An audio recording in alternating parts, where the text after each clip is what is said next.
What's going on, Summoners? Welcome back to another ProGuides Wild Rift video. I'm Kangas, and today I'm walking you through the only support guide that you will ever need. Support's one of the more versatile positions when it comes to the available champion choices and playstyles.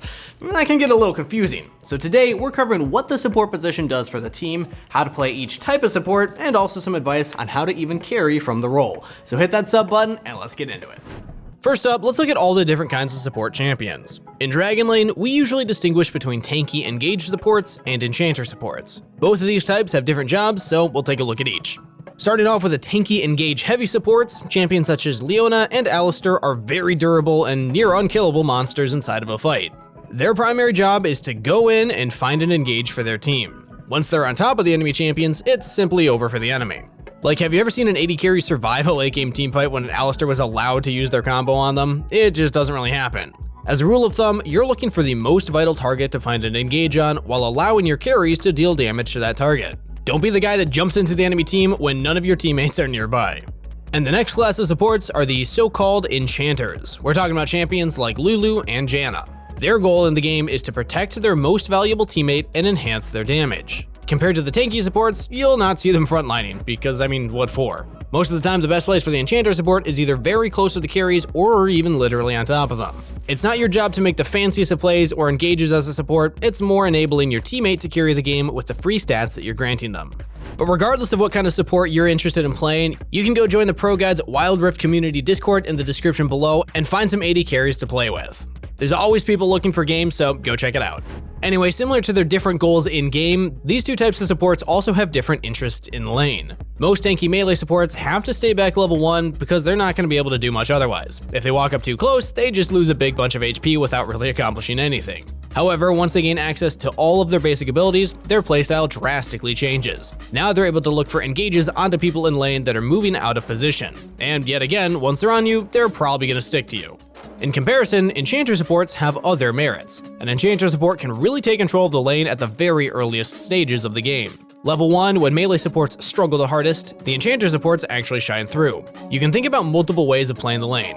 Picture yourself playing Janna. You can either choose between taking your first or second ability level 1 if you want to be active in the lane. Skilling your first skill would prioritize wave control over poke, and when you take your second spell, you choose to deal more poke damage to the opponent. Both playstyles focus on being active in lane and want to achieve a lead.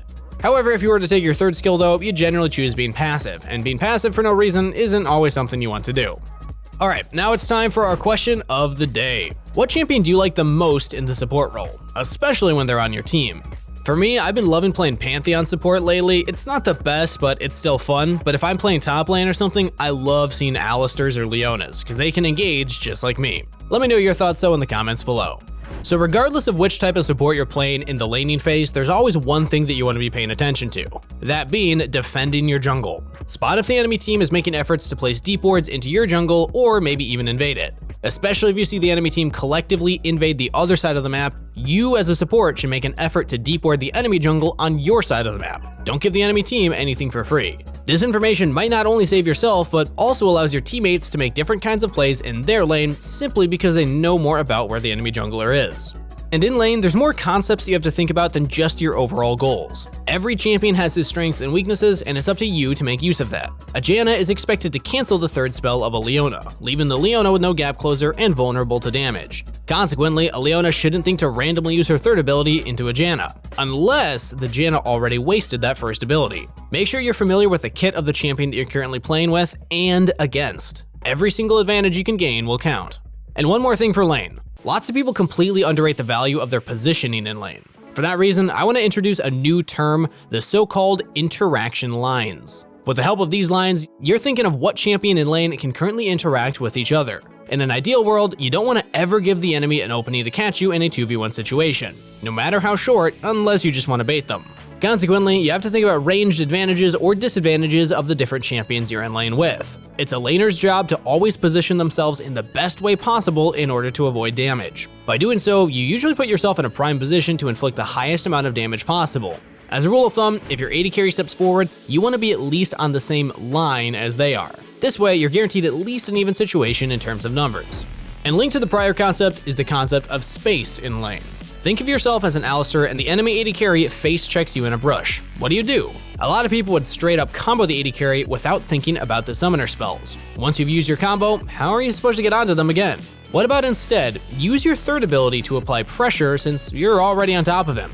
Then they're forced to flash or they're gonna get stun locked and die. Now you're in the best position possible and all you have to do is wait. If they flash away, you catch them by using your combo. However, if they choose to not flash, they're just gonna die straight up. And this concept works with all characters that have similar forms of crowd control. Be patient and let them play themselves. So now that we've taken looks at different concepts of support, it's time to add another one. The value and goal of your starter items. And here you can generally differentiate between two major choices: item completion and rushing your enchantment. If you choose to rush your enchantment, you're looking to contest an objective. The completed enchantment usually grants the most value for your entire team. Even though Locket received a heavy nerf, you can still rush it if you're planning on contesting an objective as a team. Alternatively, you can look at the other enchantments that help you or your team. For an Alistar, a Proto Belt is absolutely insane, as it allows him to gain extra range on his engage, which makes it really hard or even impossible for the enemy to account for that. However, if you're not trying to contest an objective early on, you may work towards your first completed item instead. This way, you're most likely stronger inside the 2v2 and potentially able to build up a lead for the next upcoming objective. Both variants are 100% viable, but keep in mind, it's a team effort to call off an objective. Make sure to be very vocal about that. You don't want to see anyone die because they were autopiloting towards it. And trust me, that happens way too often for my taste. Oh, and please don't tilt after losing a dragon. It doesn't matter if you lose one. For some champions, it's arguably better to drop the first dragon in order to extend your lead. I mean, how many times have you seen a Fiora or Camille appear at a dragon fight? And honestly, why should they? Getting ahead in the side lane early on allows them to snowball the game for the next objective. Don't forget that. And next on the list is how we look for resets. Generally speaking, you don't want to leave your AD carry in a lane when they're at risk of dying. Look at where the wave is currently and where it's going. Doing this allows you to check if you have a small window to roam to another lane. And it's really important to not just straight walk back to the dragon lane. As a support player, you want to be proactive on the map. Look for plays and opportunities to get your other laners ahead too while your AD carry collects the gold. The most important part of this concept is telling your teammates what you want to do and being aware of how their lanes are looking like at the moment. Strolling around randomly without a goal isn't going to help you or your team, so think first and gather the required information beforehand. Regardless of your plan of action though, you should still walk towards mid lane after a reset just to be closer to a potential play, unless you have to walk back to the dragon lane. To acquire the most information possible, you ought to use the minimap in a very specific way. Whenever there's enemy and allied icons overlapping, you need to take a look at what's happening. You might be able to spot vital spells or summoners being used and use that information for upcoming plays. One thing you also have to look out for is actually utilizing pings properly. Every single time you spot the enemy jungler or have an idea where they're gonna go, let your teammates know. It's very likely that your teammates aren't able to see everything that's happening on the map, so make it easier for them. Keep up a constant flow of information and you have a much higher chance of winning your games. And apart from choosing between rushing an enchantment and finishing your first item, you have to think about what items you need the most for the game that you're playing. Check the scoreboard to see what type of damage the enemy team has and how fed they are. Depending on the situation, you might change your build path. But for more proper itemization ideas, you should definitely check out the only itemization guide that you'll ever need on Wild Rift. With this video, you'll be able to optimize your item builds and carry way more games regardless of the role. Alright, next up is preparing a team fight. In Wild Rift, there's a lot of action around objectives. You already know minutes before the actual team fight that there's gonna be one. Very rarely teams in lower brackets of solo queue have the discipline to actually forfeit an objective, so make sure to use that for your advantage. To do this, learn the objective spawn timers. You will not regret this. To be in the best position for a fight, you really want the best possible vision setup ahead of time. It's super important to find access to the most vital enemy targets, especially if you're a tanky engager. Imagine you're sitting in a brush that the enemy has no wards in and they're walking past you. Then you find yourself in a situation where you can headbutt the enemy AD carry into your team. I mean, how insane is that? The same principle also applies to some enchanters. Having Janna charge up her first ability from the Fog of War into a 5-man knockup is an absolute game changer. There's also a thing that I want to put more focus on in your upcoming games. Raise your overall awareness. Be more active when looking at the minimap and do not go into autopilot mode. And last but not least comes a topic that a lot of people don't like, but sadly makes a huge difference. When you decide on what champion you're going to play, you should consider taking a look at what champions are meta at this moment. There's a reason they're meta. These champions are usually way stronger than the off-meta picks in that role. And more than that, be honest to yourself. Some players are not as mechanically gifted as others, but are great at coming up with and applying strategies. So don't force yourself on champions that punish you heavily for misplaying. Rather, look for the easy to execute ones. There's absolutely no shame in that.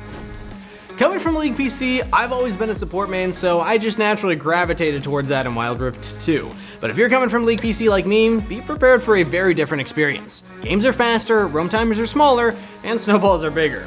Plus, I've now accepted that I'm a boomer, so Malphite and Singed Baron Lane are way easier to pull off. But hey, if you enjoyed the video or learned anything new about support, then remember to leave a like on the video and sub to the channel. Wild Rift hasn't even been out a full half year, and the community is already nuts. So if you want to join, then check out our community Discord through the link in the description.